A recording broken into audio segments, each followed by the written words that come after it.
Powernomics. Mm. Mm. Yes, Powernomic is a part of the social media mindset. Because if you don't think about it, Right. when your money ain't right, you liable to do some very suspect shit. Agreed. Miles Bachelor, what's up, my baby? How you Okay, feeling? Miles. Yeah, man. Yeah, man. Because if your money ain't right, man, you liable to do some very suspect shit, bro. And a lot of people, I think a lot of decisions are being based on people's tax bracket, people lack of funds, people, inability to take care of their children and their household. People, hey, when they get pushed and they back against the wall, they're liable to do anything for whatever, however. You understand me? It's just what it is sometimes. You know what I'm saying? It is, yes, sir. I know that's right. I'm sorry, Marty. I'm sorry. Marty, I'm sorry. Well, we gonna kick this off real quick, like you feel what I'm talking about. He said a Powerball for 350 million. Yeah, you know what I'm talking about. Hey, you know how people's souls and spirits are when you talk about situations like that. Today I was listening to an interview, like me, I know a lot of folks ain't a Dr. Umar fan. I am. Do you understand me? Like, I don't care about the Frederick Douglass School. I don't care nothing about that. But when he speaks, I listen. You understand me? Because that's just me. You know what I'm saying? He's on my wavelength. He's on my wavelength. He feel the way I feel. You know what I'm saying? And most people that's been trained to think a certain way don't want to step outside of that box. They scared. It's easy to stay inside the box and go with the popular opinion, go with the masses. It's easy to do that.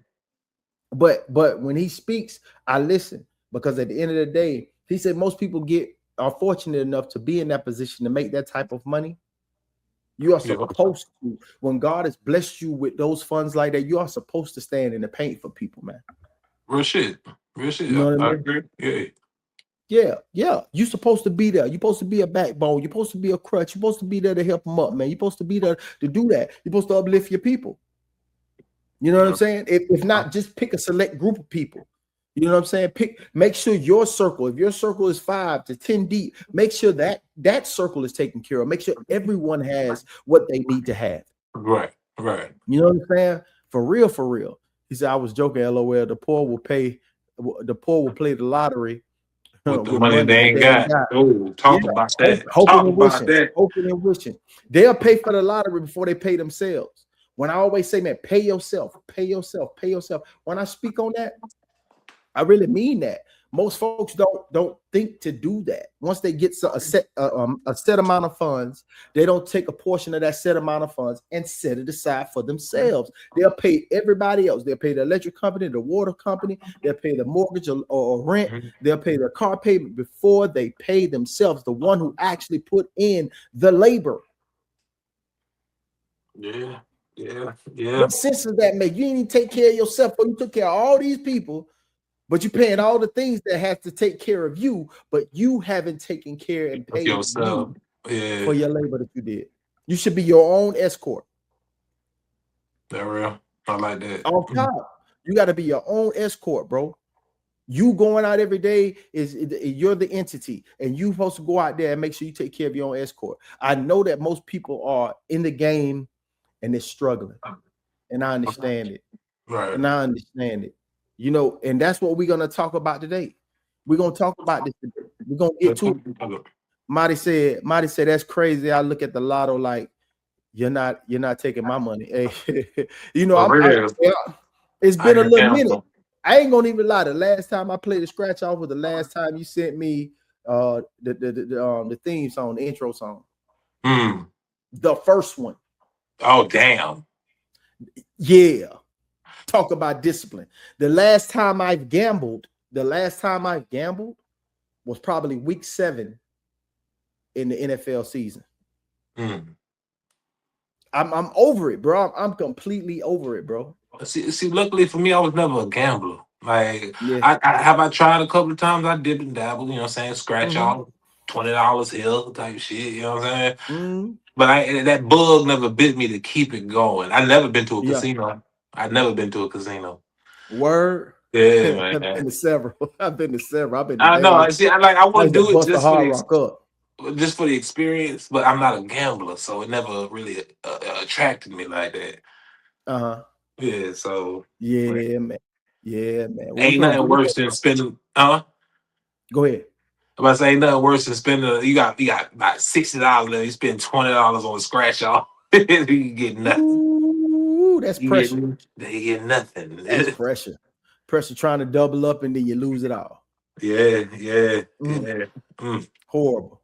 Well, we're gonna jump right into it, man, and let y'all explain. We're gonna explain to y'all exactly what powernomics is. And before we jump into this video, I would like to give you a little background about what we're about to jump into.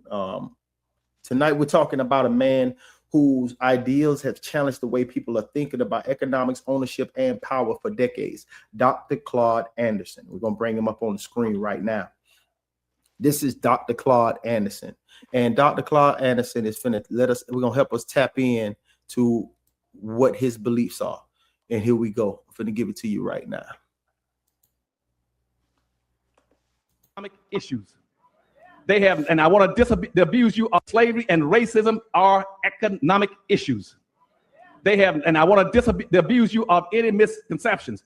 It has nothing in the world to do. Racism has nothing in the world to do with getting along with people. It has nothing in the world to do with bias, bigotry, hatred, or discrimination, or prejudice. Those things have nothing to do with racism.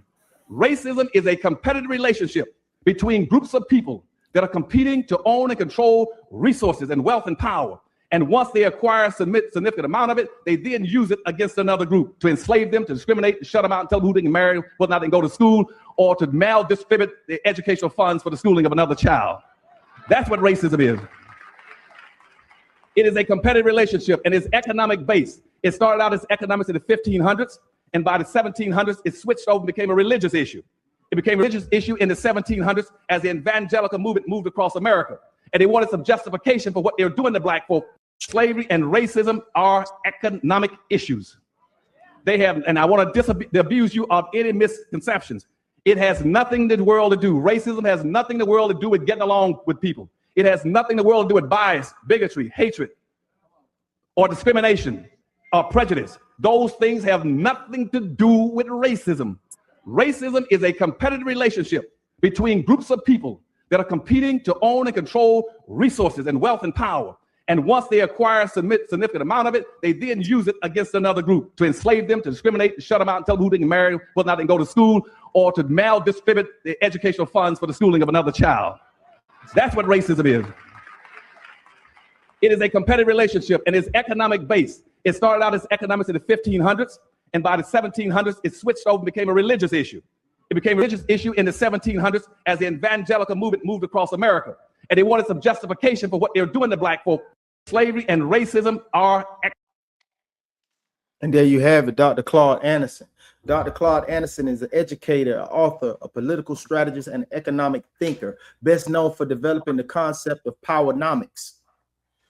It's a framework focused on economic self-sufficiency, ownership, and wealth building within Black communities. He serves as the president of the Black Powernomic Corporation and the Harvest Institute. Dr. Anderson was born in the Carolinas. He grew up during segregation. He has often spoken about growing up in Black-owned communities where businesses, transportations, services were owned and operated by Black families. Those experiences heavily influenced his views on economic and group ownership. That is our boy right there, Dr. Claude Anderson. Mr. Claude Anderson. Dr. Claude Anderson, man, he talks about powernomics. Powernomics is a very powerful thing that we have to, incorporate in our lives, man. And a lot of the things that we think we know, we don't know. You know what I mean? But we got to do the simple things. We must do the simple things, man. We must do the simple things, man. We got to pay yourself. Make sure you structure something. Into Deep will get in here right now and he'll talk to us about, ownership and investments and using insurance as leverage, you know what I'm saying, and building that generational wealth. You might not have to receive it, but you can give it. If you have children, you have nieces and nephews, these life insurance policies are very important to put them on your children, to put them on yourself, to put them on your mother, to put them on your father.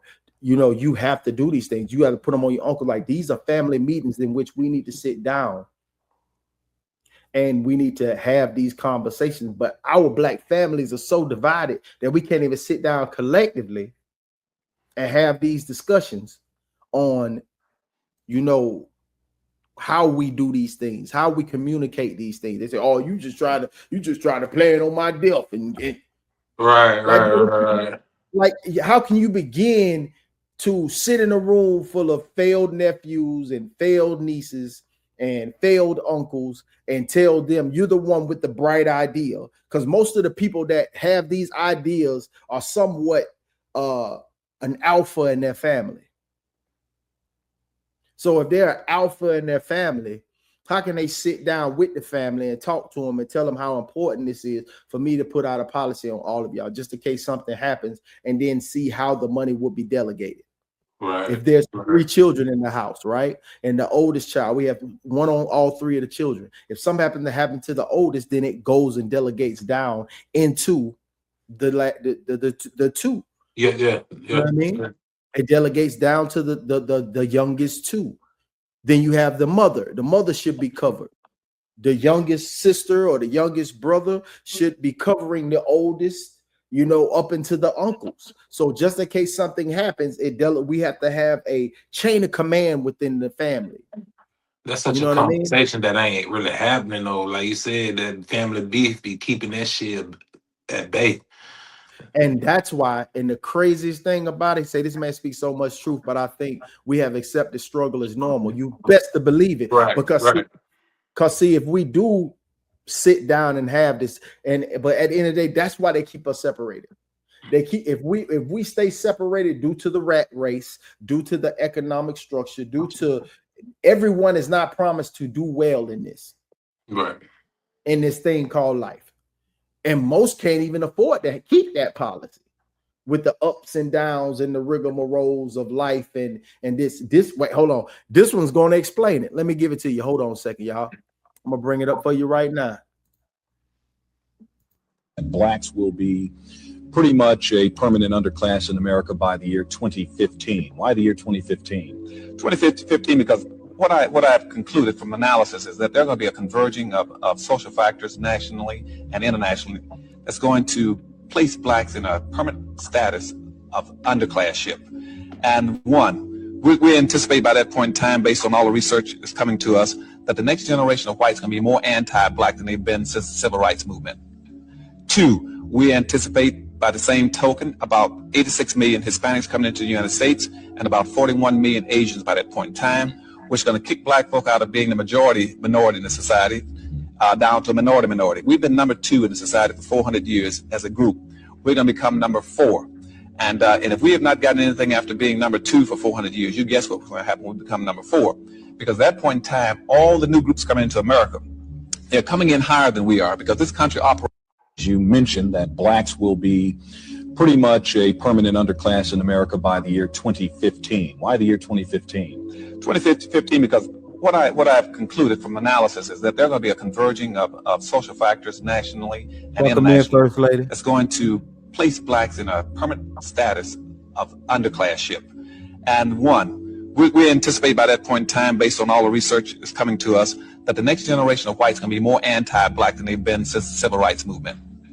2, we anticipate by the same token about 86 million Hispanics coming into the United States and about 41 million Asians by that point in time, which is going to kick Black folk out of being the minority in the society down to a minority. We've been number 2 in the society for 400 years as a group.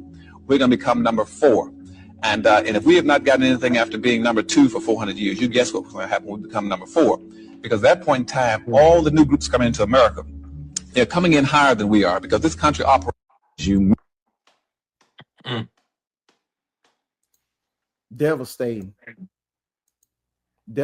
my brother. Devastating. Now that if that I know information hits different, you know, when it's coming from your, like, I want y'all to dig me. You know what I'm saying? Like, information hits different when it comes from your own kind. Right. But it's amazing how it sticks, but it don't stick long when it comes from somebody else. When it comes from the other side. If it was a white man telling you the same thing, like, it'll hit. But then you got majority of the people that'll be like, man, who the hell you think he is telling us about us? Like, really, you don't know our struggle. Powernomics, I know he speaks on blacks. but this shit affects everybody. Right. Like, this shit has been, strategically set up for a very long time, man. We have been underclassed for a very long time. Like, low-paying jobs, multiple mouths to feed, right? You know, limited access and resources for so long. You know what I mean? Like, bro, like, if you don't think just because you come up under a positive rooted roof, and you had a positive male role model and a positive female role model in your home, father and mother, or even stepfather and stepmother. Like, you come from up under this roof of positivity, and everyone in your circle and your families is striving, and everybody that was on your street was striving. That doesn't necessarily mean that is the majority. That's a very minute percentage of people that's striving. That's striving, trying to survive, man. There's a mother with multiple children trying to make it day to day, week to week, month to month. This shit is hell out here. And the government has strategically set this shit into motion to destroy you. Like, real talk. To destroy you, man. This shit is hard as hell out here. And most people get so comfortable in their tax bracket that they can't even look down from they soapbox and see the ones up on them struggling. You know what I mean? Just because your life is all dandy and just like everything's so positive in your world and all the people you come up on is doing fine, that you don't see the rest of the ones that's struggling. Like, dog, if that was the case, because we are the biggest fucking consumers in the world, bro. Right. Blacks are the biggest consumers in the world, bro. But yet we hold none of the wealth. We know the price of everything, but the value of nothing. I'm telling you, man. Hey, man, welcome Big Sko in the building. Big Sko, what's happening, my brother? What's happening? Hey, Classic Coles, man, wonderful show, my brother. Wonderful show, my brother. Hey, appreciate you tapping in, my boy. You know what I'm talking about? Marty says, the struggle is real, but you have to keep reaching for better by educating your children to do better. Definitely. Cooking. Thank you, brother. I appreciate you, man. This is right in my wheelhouse, man, because this also taps. I want to tell y'all that this also taps into the media, the social media mindset, because, you know, when people money and funds are low, me and Doe was just talking backstage. It was like, man, when you got somebody making $450 a week, you know what I'm saying? And their money is low, but their bills is high. They liable to do anything, man. Right. Or they'll pacify themselves anyway by, you think about with that $550 you just made this week. Now you go buy a site, you go buy a bottle, and you go get you something to eat. By the time you did that, you done cut it to damn near a fourth of your check. You ain't even thought about the gas. You ain't even thought about, you know what I'm saying? Like, what bill due this week? That's stressful. So you have a tendency to be so stressed out. You trying to pacify yourself so much that, man, you liable to do any motherfucking thing out here in these streets, man. You liable to just doing this just to feel like you free. Just to feel free, yeah. Just to feel normal. I'm telling, like, you can't wait for the weekend because you like, damn, I'm working so hard I'm on this treadmill of life, man. And don't nobody give a damn, man. But the strategy, my brother, the strategy is in motion, my guy. It's been there. Yeah. been there, man. The strategy been in motion for so long, man. You'll be befuddled and upset and distraught by how long they've been cooking. And it ain't just in the powernomics; it's also in the structure in which they allow this country to go in, man. And it's been going like this for for years, for centuries, bro. Like real talk. Let me get this off the screen. Let me get him up here. Y'all listen to my boy about Mr. Edward Bernays. I'll tell y'all about Mr. Edward Bernays. I'm sitting it up here for a second. I'm gonna take it down so you guys will be able to pay attention to what my man is saying right here. Let's go. And he called it the engineering of consent. There is a man most people never heard of who figured out how to control entire populations without laying a single finger on them. His name was Edward Bernays, and he called it the engineering of consent. Bernays was the nephew of Sigmund Freud, and he took everything his uncle knew about the unconscious mind and sold it to corporations and governments. He didn't call it propaganda. That word had gotten ugly, so he renamed it public relations. And in 1928, he wrote a book, and he said, and I want you to hear this clearly, the conscious and intelligent manipulation of the organized habits and opinions of the masses is an important element in democratic society. He wasn't hiding it. He put it in a book. He told you exactly what they were doing. Now, here's the part nobody talks about. Bernays didn't just sell products. He engineered desire itself. He convinced women that cigarettes were a symbol of freedom, so they'd buy more cigarettes. He convinced Americans that bacon and eggs were an important part of a wholesome breakfast on behalf of a pork company. He didn't appeal to your reason. He went straight to your unconscious, your fears, your identity, your need to belong.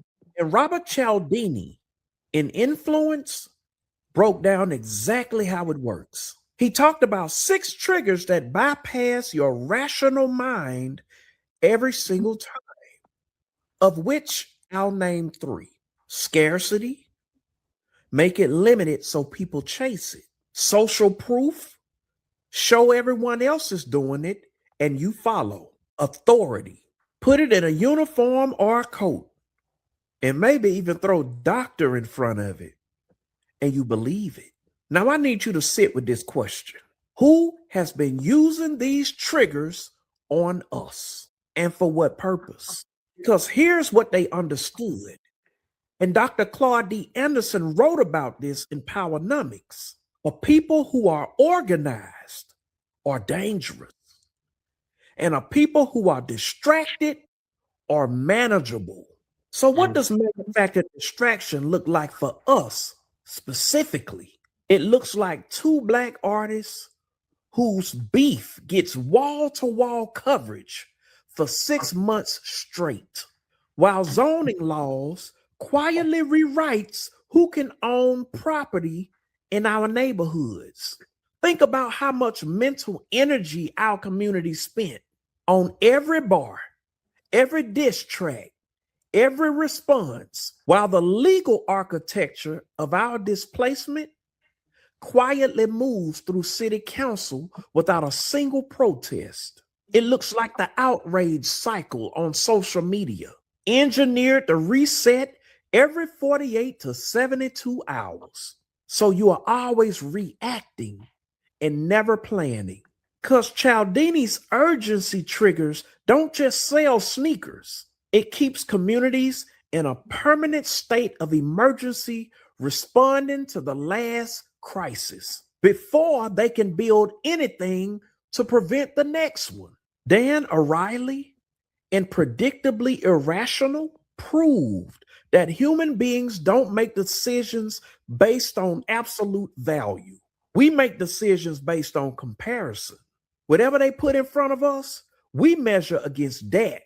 So if all you ever see is consumption, your mind begins to measure success by consumption, not by what you built, not by what you organized, not by what you left behind, but by what you bought. That ain't a coincidence, y'all. That is a system, and systems can be studied and dismantled. So how do we fight it? First, you name it, because you can't be manipulated by something you can see clearly. The moment you recognize the trigger, scarcity, false urgency, social proof, it loses its grip. Second, you guard your attention like it's currency, because it is currency. Every minute they keep you in a reaction loop is a minute you're not reading, you're not organizing, you're not building. Third, you invest in depth, not more content, deeper content. Books they never put in a curriculum. The economics they never taught in the schools. 81. The frameworks that Bernays used 81. On us that we can learn to recognize and turn around. Powernomics by Dr. Claude D. Anderson is in my store. Link in the bio. Physical book, or grab it free with a new Audible trial. Not because I want you to be a reader, because the people engineering your consent have already read these books. The only way to outthink a system is to understand the mind that designed it. They don't need chains anymore. They need you distracted.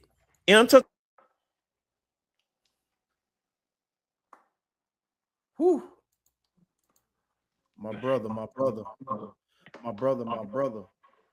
You understand me? I do. That's exactly what I'm talking about, bro. That's exactly what I'm talking about. But when I sit back, go ahead, bro. When I sit back and hear stuff like that, I just feel so like just betrayed, and just like everything we grew up was a lie. Like that's just sad, bro. Like everything was a fucking lie, bro. Hey, it is what it is, man. Bruh. Who was to blame though? Who was to blame? My boy Classic Cole said perspective is